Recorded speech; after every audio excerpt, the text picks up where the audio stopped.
भारतवर्ष के बिहार राज्य के अंदर ये मिथिला क्षेत्र आता है और मिथिला क्षेत्र की परंपरागत जो दर्शन है उसमें यह स्पष्ट रूप से बताया गया है कि अगर सुबह सुबह मीन का मतलब मछली का दर्शन किया जाए तो वाकई वो दिन बहुत ही शुभ माना जाता है। और उसमें भी मीन के दर्शन में जो बताया गया है उस दर्शन में ऐसा नहीं है कि सिर्फ मीन, किसी देव स्थान पे जो पालित मीन हो उसका तो महत्व और हो जाता है। तो इसी क्रम में आज हम राम परशुराम संवाद स्थल पे उपस्थित हैं और यही वो सीता कुंड है जिस कुंड के बारे में हम लोग अक्सर वीडियो पे बताए हैं। और आज संयोग से उस सीता कुंड पे सुबह सुबह मेरा भी आगमन हो गया है और मैं भी यहाँ पे नाना प्रकार के मीन का दर्शन कर पा रहा हूँ। कोई लाल आता है, कोई उजला आता है, कोई काला आता है, सब समझ से परे और साइज में भी अच्छे खासे निकल रहे हैं। तो हमने सोचा कि क्यों ना आप सबों को भी इस दुर्लभ दर्शन करा दिया जाए इस मीन का, क्योंकि मिथिलावासी की एक पहचान ही अलग है ना। हम लोग किशोरी जी के नगर के रहने वाले लोग हैं और किशोरी जी के नगर में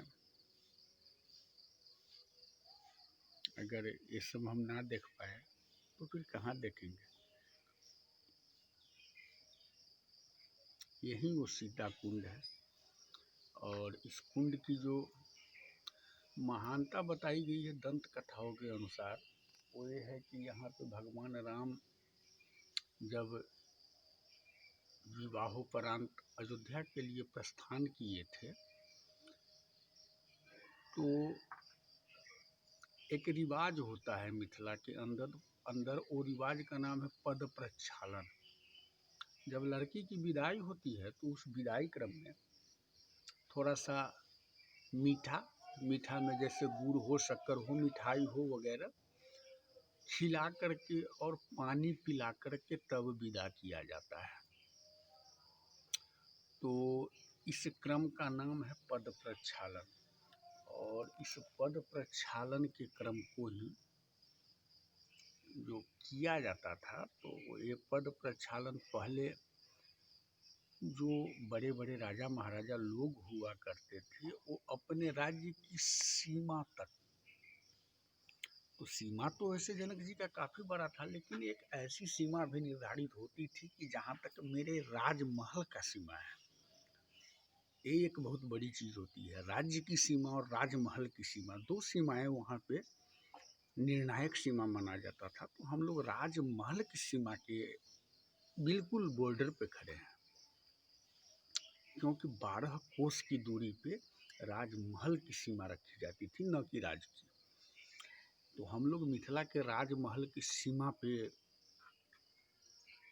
अभी हैं और राजमहल की सीमा पे ही एक पद प्रक्षालन का कार्य किया गया था और इसी पद प्रक्षालन के कार्य में